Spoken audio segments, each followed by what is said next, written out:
പ്രിയ സഹോദരങ്ങളെ, അത്ഭുതകരമായ ഒരു യാത്രയിലേക്ക് സ്വാഗതം. താങ്കൾ ഇതുവരെ ചെയ്തിട്ടുള്ള എല്ലാ യാത്രകളിൽ നിന്നും വളരെ വ്യത്യസ്തമായ ഒരു യാത്രയാണിത്. ഈ യാത്ര ജ്ഞാനത്തിന്റെ ഉയർന്ന തലങ്ങളിലേക്ക് നമ്മെ നയിക്കും. ഇതുവരെ ചെയ്ത യാത്രകളെല്ലാം പഞ്ചതത്വനിർമ്മിതമായ ഭൂമിയുടെ പരിധിക്കുള്ളിലായിരുന്നു. ചിലർ ചന്ദ്രന്റെ ഉപരിതലം വരെ എത്തിച്ചേർന്നു. എന്നാൽ ഈ സവിശേഷമായ യാത്ര പ്രപഞ്ചത്തിന്റെ എല്ലാ സീമകളെയും മറികടന്നുപോകും. ഈ യാത്ര ക്ഷണനേരം കൊണ്ട് നമ്മെ ആഴങ്ങളിലേക്ക് നയിച്ച് നമ്മുടെ ആത്മസ്വരൂപവുമായി മുഖാമുഖം നിർത്തും. അടുത്ത ക്ഷണത്തിൽ ഈ വിശാലമായ പ്രപഞ്ചത്തിനപ്പുറം ബ്രഹ്മതത്വത്തിലേക്ക് നമ്മെ കൊണ്ടുപോകും.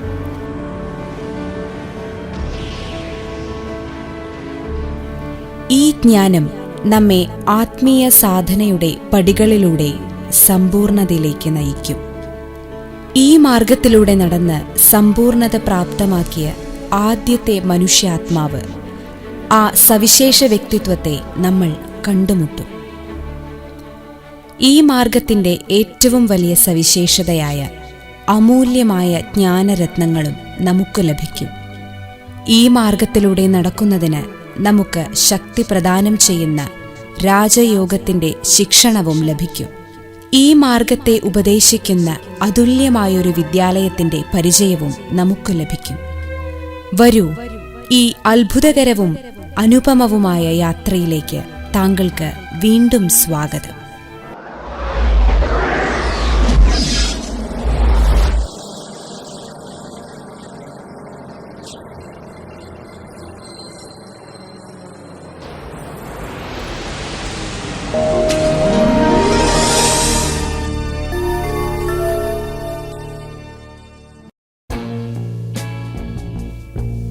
കഴിഞ്ഞ 2500 വർഷത്തെ മാനവചരിത്രത്തിന്റെ താളുകളിലൂടെ കണ്ണോടിക്കുകയാണെങ്കിൽ തന്റേതായ വ്യക്തിമുദ്ര പതിപ്പിച്ച അനേകം മഹത്തുക്കളെ നമുക്ക് കാണാൻ കഴിയും.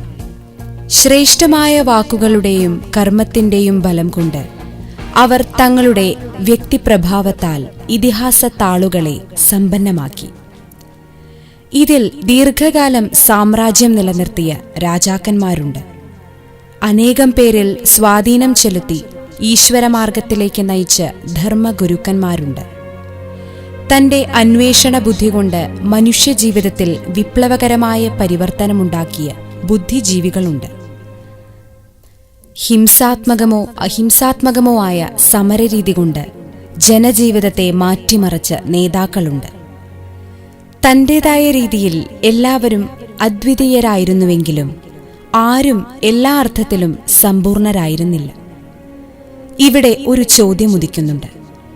ഒരു കുറവുകളും ദുർബലതകളുമില്ലാതെ എല്ലാ ഗുണങ്ങളും തികഞ്ഞ ഒരു വ്യക്തിത്വം ഉണ്ടാകുമോ? ഇത് സാധ്യമാണോ? വളരെ ഭാഗ്യശാലികളടങ്ങിയ ഒരു ചെറിയ സമൂഹം സമ്പൂർണതയുടെ മൂർത്തിമത് ഭാവമായ ഒരു വ്യക്തിയുടെ ജീവിതം വളരെ സമീപത്ത് നിന്ന് കണ്ടുകൊണ്ടിരുന്നു. തന്റെ ശരീരത്തിന്റെയും മനസ്സിന്റെയും ഭാവനകളുടെയും മേൽ സമ്പൂർണ്ണ നിയന്ത്രണം നേടി തന്റെ ശ്രേഷ്ഠമായ ഭാവി സ്വയം രചിച്ച ഒരു മഹാപുരുഷനാണിത്. സത്യമായ ധർമ്മമെന്നാൽ വിശ്വസ്നേഹവും സാഹോദര്യവുമാണെന്ന് തന്റെ ജീവിതത്തിലൂടെ പഠിപ്പിച്ച ഒരു ധർമാത്മാവ് കൂടിയായിരുന്നു അദ്ദേഹം. ഈ സിദ്ധാന്തങ്ങളെ തന്റെ ഓരോ വാക്കുകളിലൂടെയും സങ്കല്പത്തിലൂടെയും കർമ്മത്തിലൂടെയും അദ്ദേഹം പ്രദർശിപ്പിക്കുകയും ചെയ്തു. सहायक स्वामी सखा तुम ही सबके रखवारे हो, जिसका कोई आधार नहीं उसके तुम एक सहारे हो।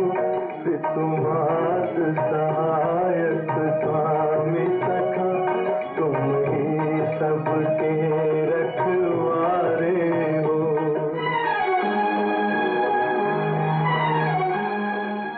ഒരാധ്യാത്മിക വിപ്ലവത്തിന് തിരികൊളുത്തിയ അദ്ദേഹത്തിന്റെ സാധനയുടെ ഫലമായി മുഴുവൻ വിശ്വത്തിലും വ്യാപിച്ച സ്ത്രീകളാൽ നയിക്കപ്പെടുന്ന ലോകത്തിലെ ഏറ്റവും വലിയ അനുപമമായ ഒരു വിശ്വവിദ്യാലയം ഉയർന്നു.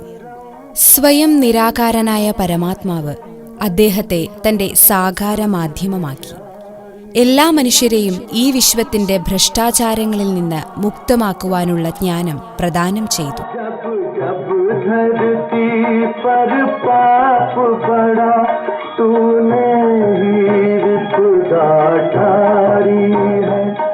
സ്വയം ഈശ്വരൻ അദ്ദേഹത്തെ പ്രജാപിത ബ്രഹ്മ എന്ന് നാമകരണം ചെയ്തു. ഈ സാകാരലോകത്തിൽ എല്ലാ ആത്മാക്കളുടെയും അലൗകിക പിതാവായി അദ്ദേഹം മാറി. ഭൂമിയിലെ എല്ലാ മഹത്തുക്കളുടെയും ആദിദേവനായി മാറി.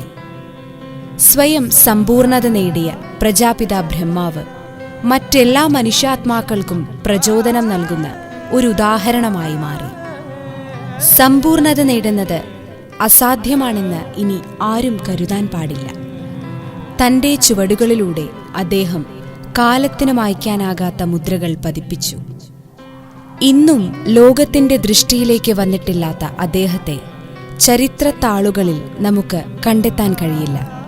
പക്ഷേ അദ്ദേഹം പാലന നൽകി ആധ്യാത്മിക ഔന്നത്യത്തിലേക്ക് ഉയർത്തിയ കുട്ടികളിലൂടെ സമീപഭാവിയിൽ ഈ ശ്രേഷ്ഠ വ്യക്തിത്വത്തിന്റെ മഹിമ ലോകത്തിനു മുന്നിൽ പ്രത്യക്ഷമാകും. ലോകത്തിന്റെ മുഴുവൻ പിതാവിനെ തിരിച്ചറിഞ്ഞ് അദ്ദേഹത്തിന്റെ വഴി പിന്തുടർന്നവരാണ് ഈ കുട്ടികൾ.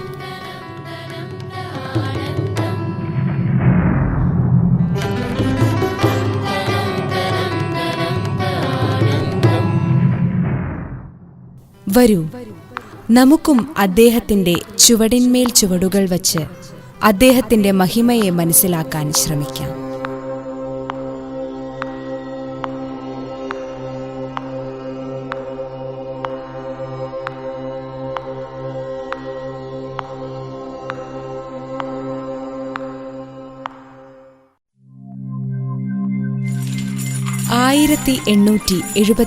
ആണ്ട് സവിശേഷമായൊരു കാരണത്താൽ പ്രാധാന്യമർഹിച്ചു. ലോകത്തിന്റെ മുഴുവൻ ചരിത്രത്തെയും മാറ്റിയെഴുതുവാൻ കെൽപ്പുള്ള മഹാകർമ്മം ചെയ്തൊരു ശ്രേഷ്ഠാത്മാവിന്റെ ജന്മം കൊണ്ട് ധന്യമായൊരു വർഷമാണത്.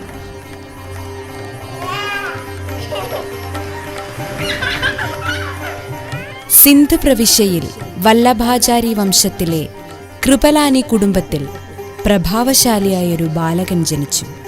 അച്ഛനമ്മമാർ ഈ ബാലകന് ലേഖരാജ് എന്ന് നാമകരണം ചെയ്തു.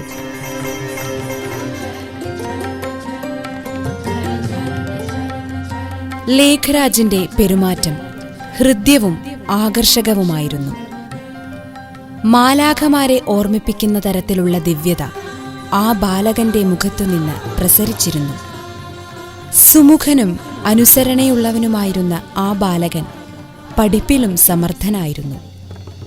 ഈ സ്വഭാവ സവിശേഷതകളാൽ അവൻ എല്ലാവരുടെയും സ്നേഹത്തിന് പാത്രമായി.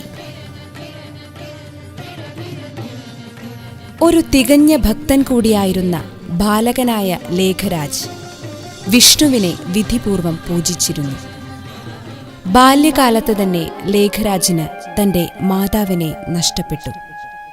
യുവാവായിരിക്കുമ്പോൾ ദീർഘകാലം രോഗിയായിരുന്ന പിതാവും മരണത്തിന് കീഴടങ്ങി. പിതാവിന്റെ മരണശേഷം ലേഖരാജ് തന്റെ സഹോദരന്റെ ധാന്യവ്യാപാരത്തിൽ സഹായിക്കാൻ ആരംഭിച്ചു. പക്ഷേ ലേഖരാജിന്റെ സത്യസന്ധമായ വ്യാപാര രീതികൾ സഹോദരന് ഇഷ്ടപ്പെടാത്തതിനാൽ അവർ തമ്മിൽ പിരിഞ്ഞു.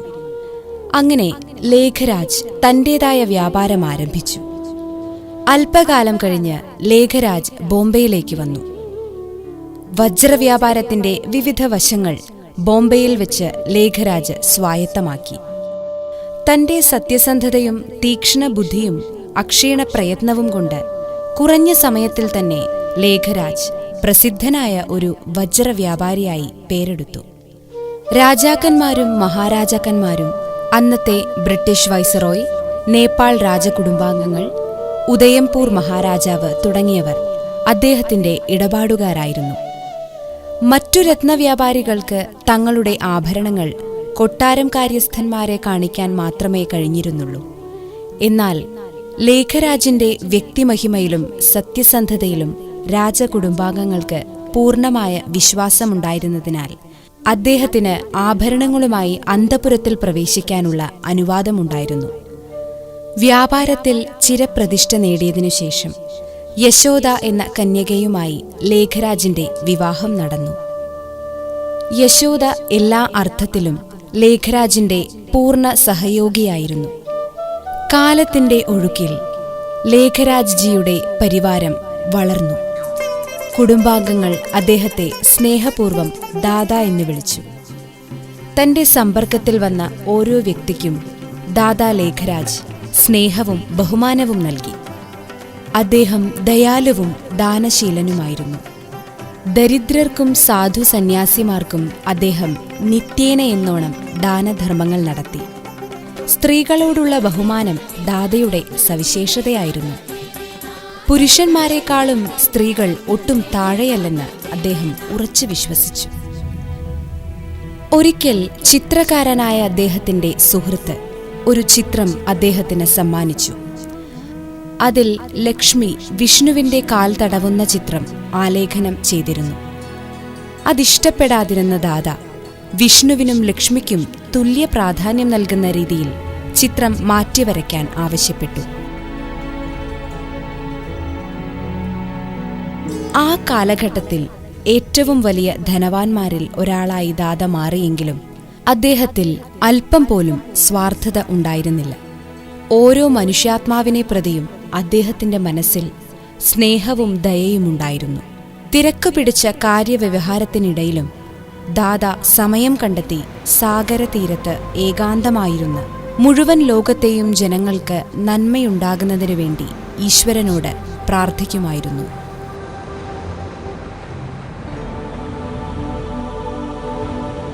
അറുപത് വയസ്സ് തികഞ്ഞ വേളയിലും അദ്ദേഹം വലിയ വലിയ ബിസിനസ് പദ്ധതികളിൽ ഏർപ്പെട്ടിരുന്നു. ധാരാളം ധനം സമ്പാദിച്ച് ദാനം ചെയ്യണമെന്നതായിരുന്നു ദാദയുടെ ആഗ്രഹം. എന്നാൽ അന്യഥാ ചിന്തിതം കാര്യം ദൈവം അന്യത്ര ചിന്തയേൻ എന്ന ആപ്തവാക്യം പോലെ ഈശ്വരനിശ്ചയം മറ്റൊന്നായിരുന്നു. ദാദയുടെ മനസ്സ് ഭൗതികതയിൽ നിന്നും വ്യാപാരത്തിൽ നിന്നും പിന്മാറാൻ തുടങ്ങി. ദാദ കൂടുതൽ അന്തർമുഖനായി മാറി. ഏകാന്തത അദ്ദേഹത്തിന് കൂടുതൽ പ്രിയമായി മാറി. ഒരിക്കൽ ദാദ ബോംബെയിലെ വസതിയിൽ ഗുരുവിന്റെ പ്രവചനം കേട്ടുകൊണ്ടിരുന്നപ്പോൾ അദ്ദേഹത്തിന് വിചിത്രമായൊരു അനുഭവമുണ്ടായി. ആധ്യാത്മികമായൊരു ശക്തിവിശേഷം തന്നെ ആകർഷിക്കുന്നതായി അദ്ദേഹത്തിന് അനുഭവപ്പെട്ടു. ദേഹത്തിന്റെ ബോധം നഷ്ടപ്പെട്ട അദ്ദേഹത്തിന് ആ സ്ഥിതിയിൽ ചതുർഭുജനായ വിഷ്ണുവിന്റെ ദിവ്യ സാക്ഷാത്കാരമുണ്ടായി. ഈ കാര്യം അദ്ദേഹം ഗുരുവിനോട് വെളിപ്പെടുത്തി. എന്നാൽ ഗുരുവിന് ഇതേക്കുറിച്ച് ഒന്നും അറിയില്ലെന്ന് ഗുരുവിന്റെ മുഖഭാവത്തിൽ നിന്ന് തന്നെ മനസ്സിലായി. മാത്രമല്ല, ഇങ്ങനെയുള്ള സാക്ഷാത്കാരങ്ങൾ ചെയ്യിക്കാൻ ഗുരുവിന് കഴിയില്ലെന്നും അദ്ദേഹത്തിന് മനസ്സിലായി. ഈശ്വരൻ അഥവാ പരമാത്മാവിന് മാത്രമേ ഈ സാക്ഷാത്കാരങ്ങൾ നൽകാനുള്ള കഴിവുള്ളൂവെന്നും അദ്ദേഹം തിരിച്ചറിഞ്ഞു. അല്പദിവസത്തിനു ശേഷം ദാദ ബനാറസിലേക്ക് പോയി. അവിടെ വെച്ച് അദ്ദേഹത്തിന് നിരാകാരനായ ശിവപരമാത്മാവിന്റെ സാക്ഷാത്കാരം ലഭിച്ചു. തുടർന്നു വരാനിരിക്കുന്ന ലോകവിനാശത്തിന്റെ ഭീകര ദൃശ്യങ്ങളുടെ സാക്ഷാത്കാരം അദ്ദേഹത്തിന് ലഭിച്ചു.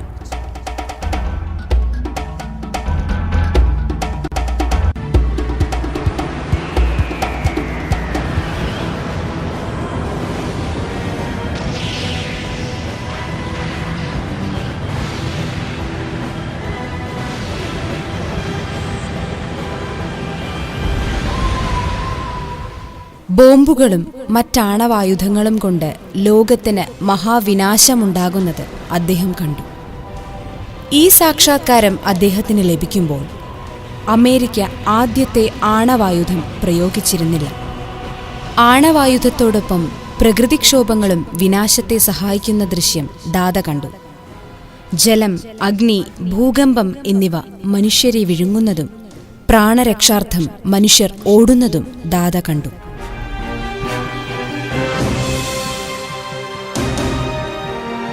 ഈ സംഭവത്തിനു ശേഷം ദാദയ്ക്ക് ബിസിനസ്സിൽ താൽപര്യം നഷ്ടപ്പെട്ടു.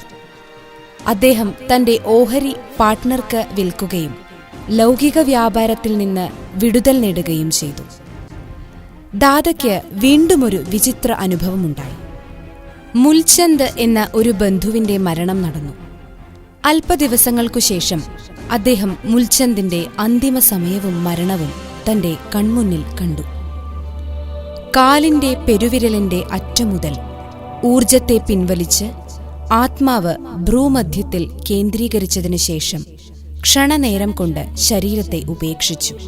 അതിനുശേഷം ഒരാഴ്ചയ്ക്കുള്ളിൽ ദാദാ ലേഖരാജിന് വിഷ്ണുവിന്റെ വീണ്ടുമൊരു സാക്ഷാത്കാരമുണ്ടായി. ഇത്തവണ വിഷ്ണു അദ്ദേഹത്തോട് സംസാരിച്ചു.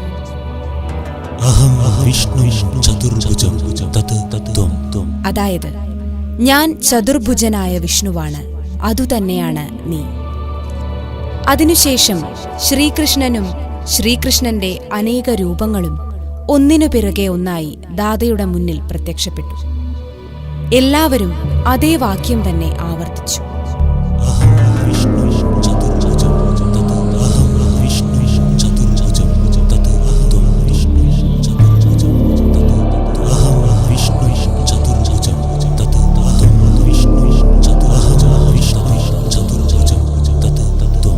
ഈ സാക്ഷാത്കാരങ്ങൾക്ക് ശേഷം ദാദയുടെ ജീവിതം പൂർണ്ണമായും പരിവർത്തനപ്പെട്ടു. എല്ലാവർക്കും ഈ അനുഭവമുണ്ടായി. ദാദ മുൻപത്തേതിൽ നിന്ന് വളരെയധികം മാറിയിരിക്കുന്നു. ശാരീരികമായ എല്ലാ അസ്തിത്വത്തിൽ നിന്നും ദാദ വേറിടാൻ തുടങ്ങിയിരുന്നു. മറ്റൊരവസരത്തിൽ ഗുരു പ്രഭാഷണം ചെയ്തുകൊണ്ടിരിക്കുമ്പോൾ ദാദ പ്രഭാഷണമധ്യേ എഴുന്നേറ്റ് അടുത്ത മുറിയിലേക്ക് പോയി.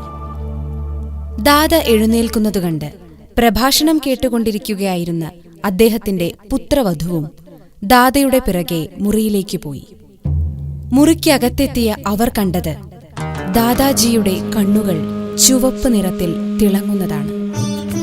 ഉള്ളിൽ നിന്ന് ചുവപ്പ് പ്രകാശം വരുന്നതും അത് ദാദയുടെ കണ്ണുകളിലൂടെ പുറത്തേക്ക് പ്രവഹിക്കുന്നതും അവർ അനുഭവിച്ചു.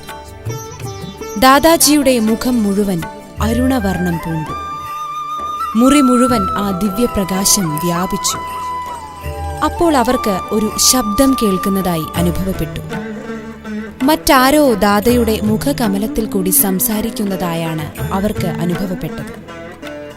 ആദ്യം മന്ദമായിരുന്ന ആ ശബ്ദം പിന്നീട് തീക്ഷണമായി. അതിങ്ങനെയായിരുന്നു: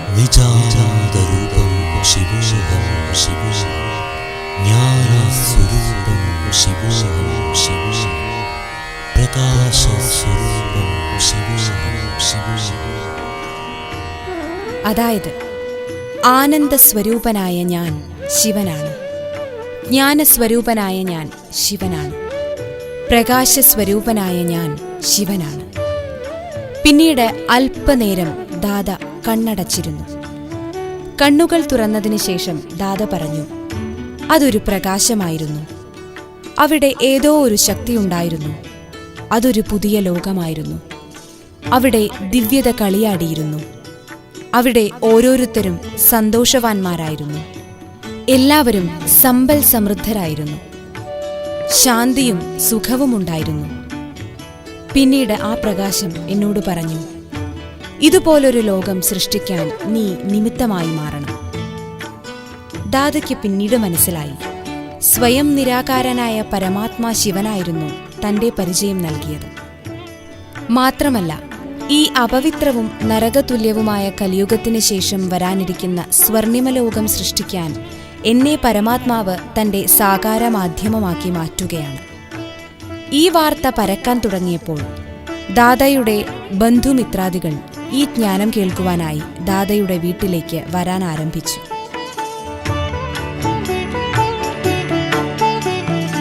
ദാദയുടെ അയൽക്കാരിൽ പലർക്കും ശ്രീകൃഷ്ണന്റെയും കലിയുഗ വിനാശത്തിന്റെയും സത്യയുഗത്തിന്റെയും സാക്ഷാത്കാരങ്ങൾ ലഭിക്കുവാൻ ആരംഭിച്ചു. വളരെ പെട്ടെന്ന് തന്നെ ആ പട്ടണവാസികളെല്ലാവരും ആശ്ചര്യജനകമായ ഈ കാര്യങ്ങളെക്കുറിച്ച് മനസ്സിലാക്കി. ബന്ധുമിത്രാദികളെ കൂടാതെ വളരെയധികം കന്യകമാരും അമ്മമാരും പുരുഷന്മാരും ഈ സത്സംഗത്തിലേക്ക് വരാൻ ആരംഭിച്ചു.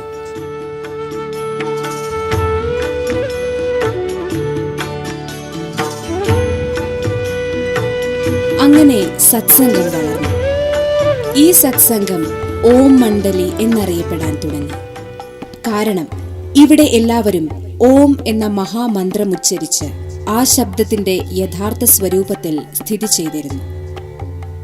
ലളിത ജീവിതം ഉന്നതമായ വിചാരം. ഈ ജീവിതധാരണയിലൂടെ ഓം മണ്ഡലി ആ സമുദായത്തിൽ സ്ത്രീകളുടെ നേരെ നിലനിന്നിരുന്ന അത്യാചാരങ്ങളെയും അക്രമങ്ങളെയും അവസാനിപ്പിച്ചു. ധനാഢ്യരായ സുഖലോലുപരായി ജീവിതം നയിച്ച കന്യകമാർ ഓം മണ്ഡലിയിലെത്തിയപ്പോൾ ലളിത ജീവിതം ആരംഭിച്ചു.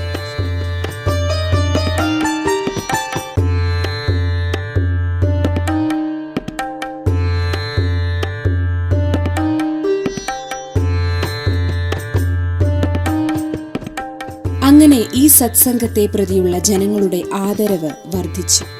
ധാരാളം പേർ തങ്ങളുടെ പത്നിമാരെയും കന്യകമാരെയും പവിത്രമായ ജീവിതചര്യ പഠിപ്പിക്കുന്ന ഈ സത്സംഗത്തിലേക്ക് അയച്ചു. സത്സംഗത്തിനെത്തിയിരുന്ന കന്യകമാരിൽ രാധ എന്ന ഒരു വിശേഷ കന്യകയുണ്ടായിരുന്നു. ഓം രാധ എന്നറിയപ്പെട്ട ഈ കന്യകയുടെ അസാധാരണമായ ഗുണവിശേഷങ്ങൾ കണ്ട് എല്ലാവരും അവരെ മമ്മ എന്ന് വിളിച്ചു. ആ കന്യക വളരെ സമർത്ഥയും ബുദ്ധിശാലിയും ശ്രേഷ്ഠാചാരിയുമായിരുന്നു. ഓം മണ്ഡലിയിൽ നിന്ന് ലഭിക്കുന്ന ഈ ജ്ഞാനം സർവശ്രേഷ്ഠമാണെന്ന് വളരെ പെട്ടെന്ന് ഈ കന്യകയ്ക്ക് മനസ്സിലായി. ഈ ജ്ഞാനം മറ്റുള്ളവർക്ക് നൽകുവാനുള്ള കർത്തവ്യത്തിന് ആ കന്യക ജീവിതം സമർപ്പിച്ചു. സത്സംഗം വളർന്നതോടുകൂടി ദാദ ഓം നിവാസ് എന്ന സ്കൂൾ ആരംഭിച്ചു. അതിന്റെ മുഖ്യ പ്രശാസികയായി ഓം രാധയെ നിയോഗിച്ചു. 8 കന്യകമാരടങ്ങിയ ഒരു ട്രസ്റ്റും ദാദ രൂപീകരിച്ചു. അദ്ദേഹം തന്റെ സമ്പത്ത് മുഴുവൻ ഈ ട്രസ്റ്റിന് സമർപ്പിച്ചു.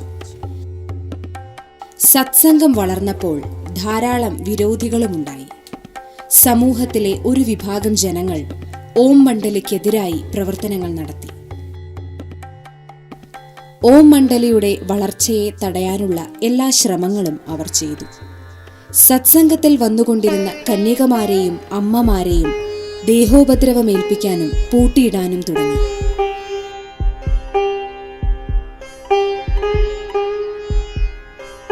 ഓം നിവാസിൽ അവർ കല്ലേറ നടക്കുകയും കെട്ടിടത്തെ അഗ്നിക്കിരയാക്കാൻ ശ്രമിക്കുകയും ചെയ്തു. ഓം മണ്ഡലിക്കെതിരായി അവർ കോടതിയെ സമീപിക്കുക പോലും ചെയ്തു. പക്ഷേ ഓം മണ്ഡലിക്ക് അനുകൂലമായി കോടതി വിധി വന്നു. മുഖ്യ തെളിവായി കോടതി മമ്മയുടെ വാക്കുകളാണ് സ്വീകരിച്ചത്.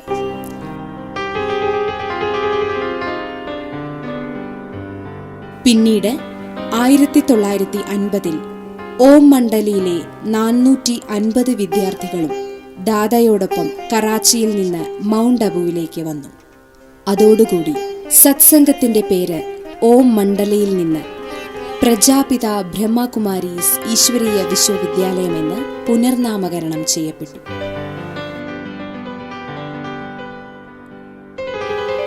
ഇവിടെ പാണ്ഡവഭവനമെന്ന മുഖ്യാലയത്തിൽ ബ്രഹ്മബാബ തന്റെ ശിഷ്ടജീവിതം പുരുഷാർത്ഥത്തിനും സമ്പൂർണത പ്രാപ്തമാക്കുന്നതിനും വേണ്ടി സമർപ്പിച്ചു.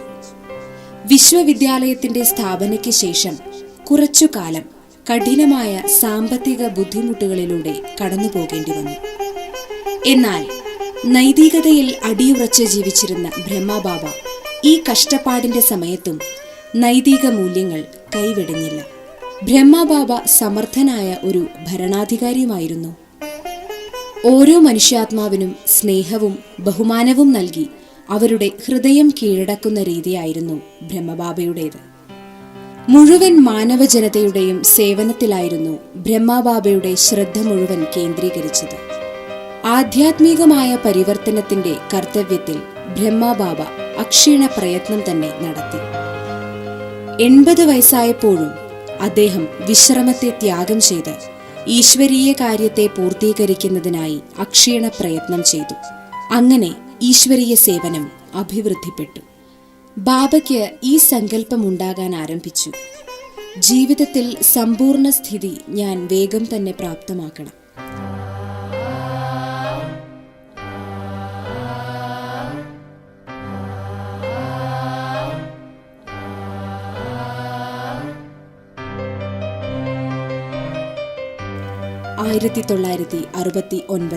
ജനുവരി 18 ബ്രഹ്മബാബ അവസാനമായി സംസാരിച്ചു. ബാബ പറഞ്ഞു, കുട്ടികളെ, നിരാകാരിയും നിർവികാരിയും നിരഹങ്കാരിയുമായി മാറൂ. ആത്മാവിനെ നിരാകാരമായ ആത്മീയ സ്ഥിതിയിൽ സ്ഥിതി ചെയ്യിപ്പിക്കൂ. വികാരങ്ങളെയും അഹംഭാവത്തെയും ദേഹാഭിമാനത്തെയും ത്യജിക്കൂ. അന്ന് രാത്രിയിലെ സംഭാഷണത്തിന് ശേഷം അല്പസമയത്തിനുള്ളിൽ ബാബ നശ്വരമായ ശരീരത്തെ വെടിഞ്ഞു. മുഴുവൻ ഉത്തരവാദിത്വങ്ങളും ബാബ ദാദി പ്രകാശ്മണിജിക്കും ദീദി മൻമോഹിനിക്കും സംയുക്തമായി നൽകി.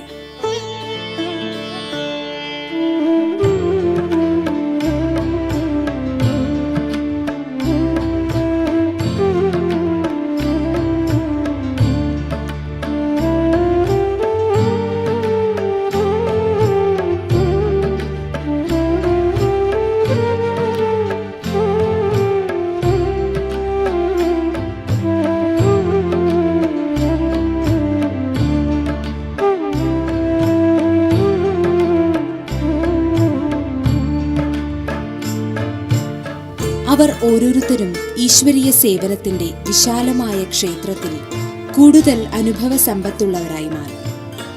ആഴത്തിലുള്ള അടുപ്പമുണ്ടായിരുന്നിട്ടും താൻ സ്വയം പാലന നൽകി വളർത്തിയ ഈ കുട്ടികളെ വിട്ടുപോകുമ്പോഴും ബാബയ്ക്ക് ഒരൽപ്പം പോലും അവരെ പ്രതി ആകർഷണമുണ്ടായില്ല. സ്നേഹത്തിന്റെയും വൈരാഗ്യത്തിന്റെയും സമന്വയത്തിന്റെ തെളിവായിരുന്നു ഇത്. ശരീരം ഉപയോഗിച്ച് ചെയ്യേണ്ട കാര്യങ്ങൾ പൂർത്തിയാക്കിയതിന് ശേഷം ബാബ വളരെ ഉയർന്ന മാലാഖ സ്വരൂപത്തിലേക്ക് ഉയർന്നു. അങ്ങനെ പരിധിയില്ലാത്ത സേവനത്തിന്റെ ക്ഷേത്രത്തിലേക്ക് ബാബ പ്രവേശിച്ചു. മാലാഖമാരുടെ ലോകത്തിരുന്നുകൊണ്ട് ആ മാലാഖ ഇപ്പോഴും പരമാത്മാവിനോടൊപ്പം മുഴുവൻ ലോകത്തിലെയും മനുഷ്യാത്മാക്കൾക്ക് ഈശ്വരീയ ജ്ഞാനവും പവിത്രതയും ശാന്തിയും പ്രദാനം ചെയ്തുകൊണ്ടിരിക്കുന്നു. ആത്മജ്ഞാനബോധം കൺകളിൽ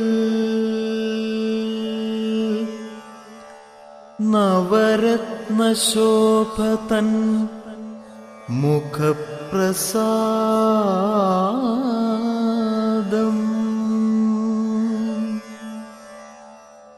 പരമാനന്ദഭാവം നയനയുക്തം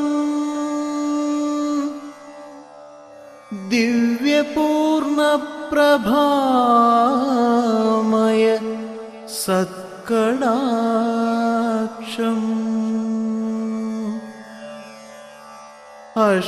അഷ്ടാധിപത്യ പ്രസരണപ്രകാശം